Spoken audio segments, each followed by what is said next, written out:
Good morning, beautiful souls, coming at you from the misty mountains of Thailand. It gets misty nowadays in the mornings and quite cool. You need a sweater. So let's have a conversation about psychedelics and their role in elevating consciousness and waking people up. Now, I have seen many comments, not just on my channel, but on several other channels, of people basically bashing these substances and saying, well, you know, they're giving you a fake experience. It's who you are, doesn't need anything, blah blah blah blah blah blah. And I get that. It is actually why I stopped microdosing. It is why I take these substances now every now and then. Because they do throw off the equilibrium, you know, especially if you're, you know, taking them regularly, and basically any substance you throw in there, food being probably the most common drug used. So not just psychedelics, but really, you know, if we're talking like that, then all foods throw off the equilibrium of the body, because the body is perfect as it is and it doesn't need anything. So whenever you put any substance, psychedelic or food or anything else, you're already throwing off the perfection of the body, which is why I'm largely in the pursuit of the breatharian path, which means basically ingesting as little as possible, you know, as far down as water, you know, and then if I want to go too hardcore later on, maybe even no water. Anyway, that's a different video for a different time. The breatharian thing, I talk about it a lot here. Anyway, so let's get on the topic here. It is quite short-sighted to simply dismiss these powerful allies, these powerful substances, because desperate times call for desperate measures. We living in desperate times, my friends. We are living in desperate times. This should be obvious to you by now. The society is largely asleep, completely asleep, completely. You know, completely, desperately asleep. That it really, it really for a lot of folks in society, it really is going to take something special, a shocker of an experience, a slap on the face, on both faces, on both cheeks. One face, two cheeks, right? So it's gonna take Sawadee Cap. Sawadee Cap. It's gonna take, it really is gonna take something powerful to wake people up. If you have been sleeping for a long time and there are no signs of you waking up, it indeed it takes something special. It certainly took that something special for me to wake up. Now, I wasn't your average person in the same magnitude of unawareness. I had always been interested in philosophy. I had always been in, you know, a few years before psychedelics, I got into personal development. However, you know, when the psychedelics came into my life, I mean, for the first time in my life, I looked at the trees and I realized that trees exist. Because I, like most of you here, I'm a city boy. Okay, I'm an urbanized, civilized human being. And I had never realized that trees are living things. I had never even realized that trees exist. I never looked at them that way. And for the first time in my life, I looked at trees and I had realized that the entire well-being and the survival and thrival, if that's even a word, of the planet actually depends on the plant kingdom. And I had never ever perceived trees and plants as living things. The first time in my life, I looked around and I'm like, wow, trees. And then the next month after that first trip, I'd take a walk in the street and I'd look at all these trees that I had previously never even noticed. And they're all over the place in Canada, even in the streets. There's trees everywhere, but I had never noticed them because I had grown up in an urban city. I had grown up, you know, in a civilized human being, and just never really connected to life in that way. It was also the first time in my life where because that just happened spontaneously. I took off my shoes. I was in nature. I took off my socks, and I was down to just short shorts. And I took a shower under the waterfalls. I had never done that in my life. I mean, the most I have done was be barefoot in the sands on the beach. But, you know, it was before that experience, it was like absurd. It was like, what? I'm gonna take off my shoes and walk on rocks and just in nature and on like isn't that disgusting? Aren't my feet gonna hurt? Blah blah blah blah blah. You know, but that was the first time I connected fully on a visceral level to nature. Right? So, and I was at the time a relatively aware person, relatively from the perspective of society, right? I was aware of the system and the capitalist machine and you know, blah blah blah. But even then, had it not been for this drastic intervention of psychedelics, I don't know. I don't know how long it would have taken me to see the connectivity of everything. That everything on the planet is connected, and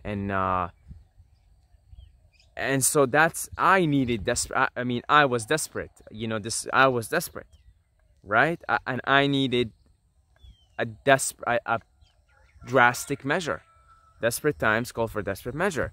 Now, can you imagine your average person that's you know, still eating a junk food diet and is treating their wife or husband or children in an abusive manner? Can you imagine? I mean, really, like, you know, that it really may require you know, a drastic intervention in that person's life. Something like a psychedelic trip that can really, I mean, you know, give you a rude awakening in many ways. And now you may make the argument, but a person like that would have a bad trip or a bad experience. Well, you know, most human beings are good at heart, and that person, if they can, I mean, imagine we have retreat centers like for where you have shamans, trained shamans, who would actually take people through these journeys. So you'll have all these assholes, you know, who are assholes to the people in their lives, you know, going to these centers, being put in a very positive environment, having these experiences, and having a serious wake-up call. Because most people aren't really assholes at heart. It's just, you know, whatever, karma, programming, 3D life, etc. You know, being in a 3D consciousness for so long can really put a toll on the soul, right? But even people who are, generally speaking, assholes to others in their lives, I mean, if you're an asshole to others in your life, good luck even seeing your connection to the trees and nature, and even, you know, taking up causes that help nature when you can't even help the people in your life, let alone yourself. And imagine we have these retreat centers. Again, you know, desperate times call for desperate measures. So you have these retreat centers, where healing retreat centers, where you go and you do these things. You take them under supervision of highly trained healers, okay? And then imagine what can happen, right? Imagine I mean, these things really just wake you up, and like, they're really powerful catalysts. They're really powerful catalysts. So to dismiss the power of these substances is very naive. Because why is it naive? Because it lacks wisdom. It lacks seeing things in the bigger picture, in the grand scheme of things. Seeing that where we are as a society, where we are as a consciousness. You may never need them because you might have grown up in a house with yogis. You know, your parents might have been very spiritual people and they raised you on a vegetarian diet or you know, a very healthy diet, and they raised you on high moral values and compassion. Yeah, and they taught you how to meditate from a young age, and you went and walked in barefoot in the in nature, or you might have grown up in India near an ashram where you were constantly surrounded by very high vibrations. Yeah, of course. Why would you? I mean, you know, the foundations are set. But to say because you had these privileges in this world, they are privileges to be born in such a family and under such vibrations, and then to go around dismissing, saying, well, no, just go meditate or go do this, and then you know, why do we need to use this? It's not natural, blah blah blah, you know. Or, well, first of all, it is natural, but however, you may say something like, well, it's fake, you know, it's giving you a fake experience, it's gonna you know, I heard so many comments, you know, just on my own channel, and to say that, it's very, very, very naive, actually. It's naive. It's just so naive. You're not seeing the grand picture. You're not seeing the desperate. You try to put yourself in the shoes of others. The best way to understand the situation is put your shoes in other people. So I'm trying to put myself in your shoes as someone who has had the proper guidance to lead a conscious life. Yeah, so I get where you're coming from.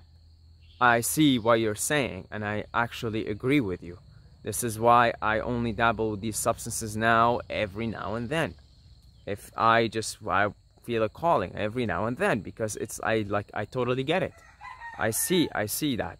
Right now I have the guidance of spirit to see that I just lead a conscious life now, you know. But the funny thing is, I never would have come to these conclusions now at such a young age without extensive use of psychedelics. Okay, really, like, there's no way I would be making these videos. No way on hell. No way. Absolutely no way. So see, somebody like me needed a drastic intervention. Okay, now put yourself in the shoes of the average person. The average person, overworked, overstressed, completely emotionally distraught. Put yourself in their shoes. They need some drastic measures. Believe me, they need some drastic measures, and the psychedelics provide that. So it's always about what's the society. You know, it's about learning how to think in terms of the collective. So you look at the collective, and you see, what is the collective like right now? Where is everybody at? And then you see that indeed the psychedelic program is necessary for a lot of people at this time. Now, if we were vibrating higher as a society, that would not be necessary. The psychedelics would be probably, you know, used only by shaman-like people, because they wouldn't even be necessary. You know, that everybody would be so happy and well, and the consciousness would be so full of compassion and wisdom that those psychedelics would not be necessary, because everybody would be in a naturally psychedelic state. You know what I mean? So why would you need that? You wouldn't need that. So yeah. Now, I definitely got the feeling from the other side of the veil that they're actually quite fond of psychedelics, and in fact, you could think of the psychedelic program as being pushed by positive entities, because the positive entities who are seeing the game more objectively, they see the state of affairs of the world, they see the state of affairs of the modern human society, and they understand what I just laid down to you. They understand it, and that's why, you know, I would say Albert Hoffman, who synthesized LSD, was what would be called as a wanderer, which I talked about here. He was, in my view, a fifth or sixth density entity, came to Earth with the specific assignment of synthesizing LSD to make it easier for people to have these experiences. You see? So, you know, the psychedelic program is being pushed from above, believe it or not, from the positive aliens, the positive ETs. It's actually being pushed from above because they see it, they get it, they see the desperate state of affairs of the world, and they understand that it's going to play a big role in waking people up. And you know what? Not just, you know, not just in the West, not just in the West, but in the East too. I live in the East right now, and I'll tell you, I'll tell you something, you wouldn't believe it. I don't believe it, but the average person in the United States of America is actually more conscious than the average person living in most Asian countries. Believe it or not. Like, to give you an example, Thailand, for example, where I live, is the number 6 country or top 10 countries in terms of waste. Plastic and waste. Waste is a huge problem here. Now, people here don't think about that at all. At all. But I can think of so many times, you know, in Canada, where I'd see somebody in front of me in a grocery store, and although they have all kinds of, you know, unhealthy food and whatever, but then when it comes to the plastic bag, they'd actually have their own bag, and they almost like proudly pull it out. They don't want to use a plastic bag, and that's your average person who's, again, still living largely in ignorance. But actually, people in the West are more aware. People here don't bat an eye for killing animals and eating animals, but see, in like the Western countries, it's more and more of a growing trend. So believe it or not, you know, psychedelics, I used to think psychedelics are only necessary in the West. In the East, they have things like Buddhism and Hinduism. I was wrong. I was wrong. You know, farmers here, you know, as nice as they are, you know, I'm not, you know, they say don't hate the player, hate the game. But I mean, look, I mean, when I came here, these were some beautiful fields, all taken down. Look, what do you see in front of you? Cows. You see this? To you know, to raise cows so that they can, you know, get some milk from them, and after that use them to for food, you know. So even, you know, these farmers, although they're farmers and they are with the land, working with the land, they're still largely unaware of the connectedness of everything, and there's still some compassion to be gained for the animals, for sure. And now I'm talking of here again, I'm talking about in the East, where you would think they don't need these things because, you know, a lot of them live in the villages, in the farms. But no, you know, waste, a huge problem here, huge problem. So actually, psychedelics are not only useful for Western people, they're useful for Eastern people as well. They're useful for everybody, because the consciousness is low everywhere. The unawareness is uncanny. It's everywhere. It's everywhere in the world, everywhere in the world. And I'm really surprised by that. But truthfully, the average person living in Western countries is generally more conscious than the average person living in the Eastern countries.